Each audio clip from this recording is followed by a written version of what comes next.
Pedro, fica comigo porque a gente tem entrevista importante agora. Vamos falar com ele, então, com o prefeito de São Paulo, Ricardo Nunes. A prefeitura está entrando com essa ação, a gente tem todo esse embate com a Enel. E, prefeito, boa tarde, seja bem-vindo ao 360. Eu começo perguntando para o senhor exatamente sobre essa ação que vai ser movida pela Procuradoria-Geral do município. O senhor já tem a data de ingresso dessa ação e o que o senhor quer alcançar com ela? Qual é o objetivo? Qual é a acusação contra a Enel? Boa tarde, Raquel. Boa tarde, Pedro. Boa tarde a todos os espectadores aqui da CNN 360. Prazer estar aqui com vocês. O que acontece? Só fazer uma pequena introdução, Raquel. A gente teve esse problema na sexta-feira e no sábado, logo de manhã, eu procurei os diretores da Enel, fui até a sede da Enel e não havia um prazo, a gente exigiu ali que tivesse um prazo, foi dado um prazo de terça-feira e esse prazo não foi cumprido. Uma vez, até porque tínhamos 30 mil ainda clientes, consumidores sem energia. Uma vez não cumprido o prazo que eles acordaram com a cidade de São Paulo, aí vai haver o ingresso da ação judicial por conta desse descumprimento e essa ação ela prevê a obrigação de fazer e danos coletivos. A Procuradora-Geral do município, a doutora Marina Magro, está elaborando junto com os outros procuradores. Hoje a gente já está notificando o PROCON, dentro do contexto de defesa do consumidor, e também a ANAEL, a Agência Nacional de Energia Elétrica. Lembrando, né, Raquel, até porque muita gente acha que a Enel, a empresa concessionária, tem uma relação com a prefeitura tem gestão, tem poder de fiscalização. Não tem. É uma concessão do governo federal, do Ministério de Minas e Energia, tem a Agência Nacional de Energia Elétrica, são eles que regulam e fiscalizam. Então, o que nos cabe aqui como representante da cidade de São Paulo é fazer essa cobrança, tendo em vista todo o transtorno causado na cidade de São Paulo. Então, será ingressada essa ação e também a gente se colocar à disposição do Ministério Público para todas as informações necessárias para poder colaborar com o Ministério Público. Você está dizendo, então, que é uma ação por danos coletivos, é isso, contra a Enel? Isso, é uma ação por danos coletivos, o prejuízo foi muito grande. No trâmite da ação vai ser aí designado peritos para poder apurar qual foi o prejuízo da cidade, o prejuízo das pessoas, e a Prefeitura de São Paulo irá ingressar com essa ação, está sendo elaborada. E também a Câmara Municipal de São Paulo está instalando uma CPI para apurar essa situação toda. Prefeito, Pedro Venceslau conosco nessa conversa. Boa tarde, prefeito. Prefeito, depois desse episódio do apagão, surgiram muitas críticas em relação à privatização da Sabesp, inclusive críticas feitas no campo da direita, até por bolsonaristas.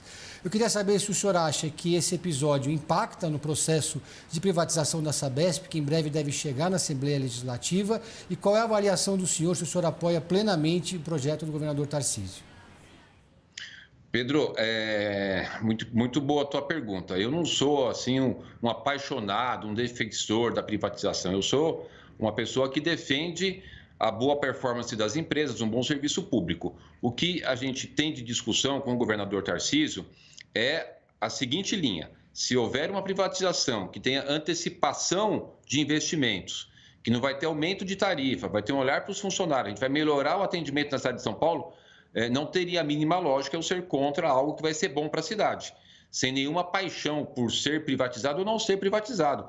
Nós estamos aqui falando agora, eu aqui na prefeitura, vocês aí no estúdio da CNN, por um sistema de internet que foi privatizado e está funcionando super bem. Então, a gente não pode pegar um caso que não deu certo por conta de uma empresa que foi irresponsável com a cidade, por conta de um contexto mais amplo. Até aproveitando esse exemplo, Pedro, que eu falei, de uma empresa que foi irresponsável aqui com a cidade de São Paulo, tem outras concessionárias no estado de São Paulo, Raquel, e eu tenho procurado falar bastante sobre esse tema, por quê?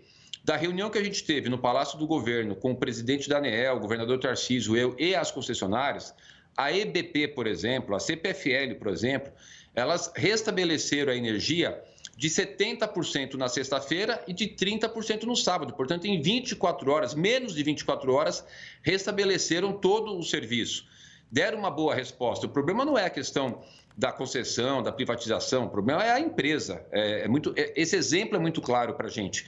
Se a gente tem um nível de comparação de concessionárias que foram responsáveis, que deram atenção, que tiveram respeito com seus clientes, né, a gente poderia ter aí como base essas empresas. A gente não pode ter base a outra que deu errado. O que tem de problema nisso, eu acho, é como modular o contrato e a gente poder ter boas empresas. Se você modular bem o contrato e trouxer benefício, evidentemente eu vou ser a favor. Agora, o que tem de dedicação nesse tema é fazer uma boa modulagem, ter punição para não cumprimento das metas. Prefeito. E é isso que a gente tem que procurar, Raquel. Prefeito, a Enel vem atacando o senhor, dizendo que não conseguiu religar em alguns pontos porque tinha árvores caídas. E o próprio governador Tarcísio de Freitas, num fogo amigo aí, criticou a falta de poda das árvores. Como é que o senhor responde a essa crítica? O Tarcísio não fez crítica a podas. O que ele fez, da reunião que nós tivemos, foi identificado lá que em torno de 70% dos casos de queda de energia foi por conta de árvores que caíram, né? Porque qual foi o evento de sexta-feira? Foi rajadas de vento com mais de 100 km por hora. Então, essa situação fez com que muitas árvores caíssem e aí gerasse os danos na rede. Que aproveitando, eu reconheço que é um problema. A gente não podia esperar de qualquer concessionária que um problema tão grave desse fosse restabelecer a energia em 4 horas, 6 horas. Eu estou fazendo uma comparação com concessionárias que, dentro das mesmas condições, tiveram um serviço ágil e a outra, nas mesmas condições, um serviço muito ruim. Você vê, até hoje, passado mais de 80 horas, muita gente sem energia. Então, não foi um fogo amigo do Tarcísio, foi só uma colocação do resultado da nossa reunião, que eles teriam que apresentar um plano arbóreo, que as concessionárias precisaria, o grupo de trabalho, né? Precisa apresentar ali uma questão da indenização das pessoas, que a gente tem que fazer eles têm que fazer um plano de contingência. Foi o resultado da reunião, da discussão da reunião. E aí houve aí uma interpretação bastante equivocada do assunto. Com relação ao que a Enel disse, que não fez o trabalho por conta da prefeitura, eu queria aqui dizer com todas as letras: mentira! Mentira! É irresponsabilidade falar isso. É muito óbvio que para que a gente tenha um funcionário nosso fazendo o corte da árvore, a gente precisa que a Enel faça desertização, precisa tirar a energia, porque senão ele vai lá, toma um choque e corre um risco de vida. Então a gente comunica a Enel, ela vai, desliga a energia, aí sim a gente pode fazer a remoção das árvores. E vou te dar um caso muito concreto, Raquel, em frente à Cinemateca, porque quando a gente pega casos concretos, a gente começa a elucidar melhor e ver quem é que está falando verdade e quem está querendo fugir da sua responsabilidade. Eu passei a noite de domingo, eu pessoalmente, passei a noite de domingo, tá lá todos os moradores que eu fui conversar lá, acompanhando a remoção de uma árvore em frente à Cinemateca. Domingo, até ontem não tinha sido religada a energia. Então, quer dizer, a Enel desligou, a gente removeu a árvore, mesmo acontecendo sexta, isso só foi domingo, e até ontem estava sem energia religada, com uma matéria, inclusive, da CBN presente lá em frente à Cinemateca. Então, estou te dando um caso concreto que não é realidade, todas aquelas situações. Hoje, por exemplo, Raquel, eu mandei para vocês uma lista que a gente está cobrando a Enel de 30 árvores que, nesse momento, estão ainda... Agora, 16 horas foi a atualização. Mandei para vocês, fica à disposição para disponibilizar, pôr na tela se achar que é necessário a favor da transparência. Nós temos a lista, Igor, se você, falando com o nosso editor-chefe, está na tela. Pode falar, prefeito. Então, essa lista, olha, que bom a gente poder falar com a CNN, que tem esse jornalismo transparente. Essa lista aí é das 16 horas que a Prefeitura de São Paulo atualizou, porque ainda tem esses 30 locais com as árvores caídas e que a prefeitura não pode fazer nada. Está aí o endereço, para você quiser ir lá e ver. Está aí, são 30 locais que está aí colocado. Aonde está lá a árvore caída, eu não consigo retirar, cortar a árvore, porque a Enel não foi desligar a energia que possibilite o trabalho do operador.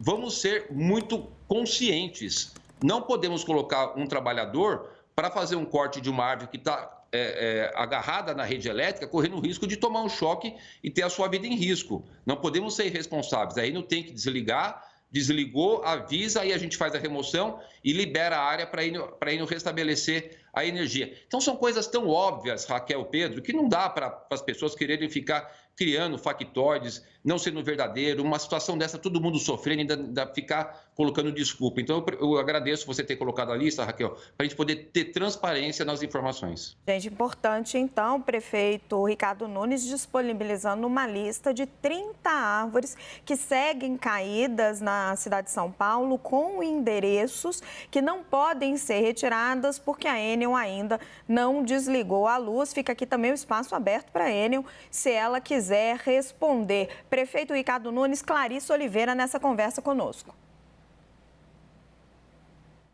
Boa tarde, prefeito. Obrigada pela presença aqui hoje. Prefeito, eu queria voltar um pouquinho na pergunta da Raquel, principalmente o que diz respeito à politização aí de todo esse assunto e aquela declaração do governador Tarcísio de Freitas levantando essa questão da poda de árvores. Porque uma coisa é a gente ver ali algum atrito entre o senhor e a Enel, por exemplo. Outra coisa completamente diferente, a gente vê o governador de São Paulo passando aí essa bola para o senhor. E nos bastidores, inclusive, aliados de Tarcísio de Freitas comentaram isso.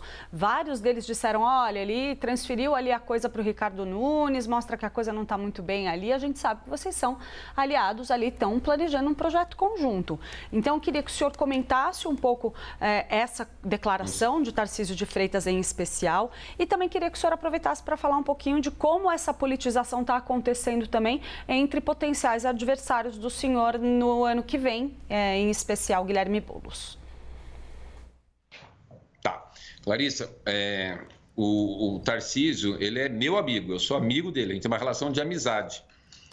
O que acontece? Nessa reunião que nós tivemos com os concessionários e com o presidente da ANEEL, o Sandoval, enfim, discutimos as questões, foi tirado ali quais eram as questões a serem tratadas, uma delas as árvores, e uma das questões que foi colocada é que, por exemplo, aqui na cidade de São Paulo, no ano passado, em 2022, eu aprovei uma lei de manejo arbóreo. E essa lei, olha só que coisa interessante, aprovei a lei, os vereadores eleitos pelo povo, com poder popular para poder votar os projetos, votaram, aprovou, veio para eu sancionar e logo eu recebi uma liminar me impedindo de sancionar a lei. Entraram com uma liminar e não podia sancionar a lei, uma lei de manejo arbóreo.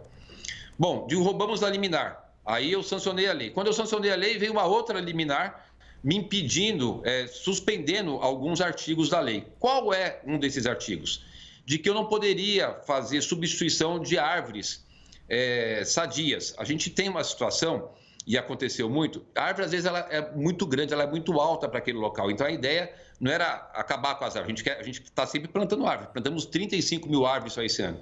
É de fazer a substituição, porque você coloca uma árvore mais baixa, às vezes ela interrompe a calçada, você pode pôr uma árvore de menor diâmetro para a pessoa poder passar, ter acessibilidade. Eu fiquei impedido. Coloquei isso. O Tarcísio falou, então, uma das questões que eu posso ajudar, eu vou apresentar uma lei aqui para a Assembleia Legislativa, vira uma lei estadual e vocês fazem uso dessa lei para poder tratar desse tema. E aí eu teria ali uma situação de legalidade para poder atuar. A gente teve árvores que caíram, sadias, que poderiam ter sido feito manejo, não teria caído se eu tivesse feito o manejo. Eu estava impedido pela lei. Como a gente tem a lei de obrigação de enterramento de fios, que a gente está impedido pela justiça de cobrar as concessionárias. Então tem um imbróglio total aí desse tema. Então não tem problema com o Tarcísio, tá? Pelo contrário, houve um gesto para poder ajudar. Vou aproveitar que o senhor falou dessa questão do enterramento de fios e queria esclarecer com o senhor. O senhor propôs ou não propôs uma taxa extra para o consumidor, voluntária, para as regiões que quiserem enterrar os fios? Não tem, não vai ter, nunca passou, não é do meu estilo de governo criar taxa, Raquel. Eu reduzi impostos, estou com os ônibus 3 anos consecutivos sem aumentar a tarifa, não aumentei o IPTU, só fiz a correção da inflação. Não é da minha política fazer aumento ou criação de taxas. O que houve é o seguinte, nós temos um valor que pode ser utilizado do Fundo Municipal de Iluminação para fazer enterramento. Estamos fazendo enterramento. A Avenida Santo Amaro hoje está em obras, aquela grande obra de requalificação, também terá enterramento de fio, não tem cobrança de ninguém. O que eu coloquei é o seguinte, a gente pode ter como experiências positivas o privado apresentar projetos e aí ele paga essa taxa para aquilo que ele quer contratar e a prefeitura ainda entra. A gente não teve ideia de exigir que o contribuinte pague para a prefeitura. Pelo contrário, a prefeitura colocar. Então, ele apresenta, pega uma rua qualquer, Rua João, quer fazer o enterramento, apresenta o projeto. Tem interesse público? Ok. O orçamento está validado? Está ok. Então, a prefeitura entra com uma parte. Agora, a gente criar taxa, obrigar, eu mandar um projeto de lei para a Câmara, aprovar, porque a taxa ela é feita de forma obrigatória. Eu tenho que mandar e é feita uma lei. Não tem minuta, não tem projeto, não tem nada. O que tem é uma possibilidade para quem quiser apresentar um projeto. Como a gente, por exemplo, está fazendo o Boulevard ali na Paulista, o Boulevard do Rádio. É o privado que está fazendo. Como tem a Vaiandava, o privado fez junto com a prefeitura. Pode ter outros privados que queiram fazer e para agilizar e incentivar, uma parte a prefeitura coloca desde que tenha interesse público. O que é o interesse público para concluir? Ele apresenta para enterrar. Tem árvores grandes, tem risco de queda, tem uma situação que está atrapalhando ali para acessibilidade. Então, ele quer fazer, a gente não vai conseguir fazer enterramento do fio na cidade. Seriam 60 bilhões. O que eu tenho aí é no máximo 200 milhões para fazer. O que a gente tem de recurso é muito pouco para a necessidade. E se o privado tiver iniciativa, a prefeitura, o poder público incentivar e a gente poder fazer, é bom para todo mundo. Então foi isso. Ele pode. E eu falei isso muito claro lá na coletiva. Não terá obrigatoriedade. Se ele quiser colocar um valor, uma taxa espontânea, para ele mesmo contratar. E aí a gente ajudar, a gente está aqui à disposição. Então, obrigado pela oportunidade. Não vai ter taxa, nunca foi pensado em ter essa taxa obrigatória, né? Não existe nenhuma possibilidade com relação à criação de taxa para enterramento de fio. Nós conversamos com o prefeito de São Paulo, Ricardo Nunes. Prefeito, agradeço muito a sua participação aqui no CNN 360. Obrigado. Eu vi que o Yuri apareceu aí, pensei que ele ia falar alguma coisa, mas deixa eu aproveitar e mandar um abraço para o Yuri, para você, a Raquel, Clarissa, o Pedro, o Venceslau, e parabenizar pelo jornalismo. Uma grande alegria por sempre poder estar aqui com vocês na CNN. Grande abraço. Obrigado pelo oportunidade. Eu sei que seu tempo está curtinho, na próxima o Yuri está com a gente, com certeza. Tá bom, mas obrigada, fica um abraço. prefeito. Obrigado. Tchau.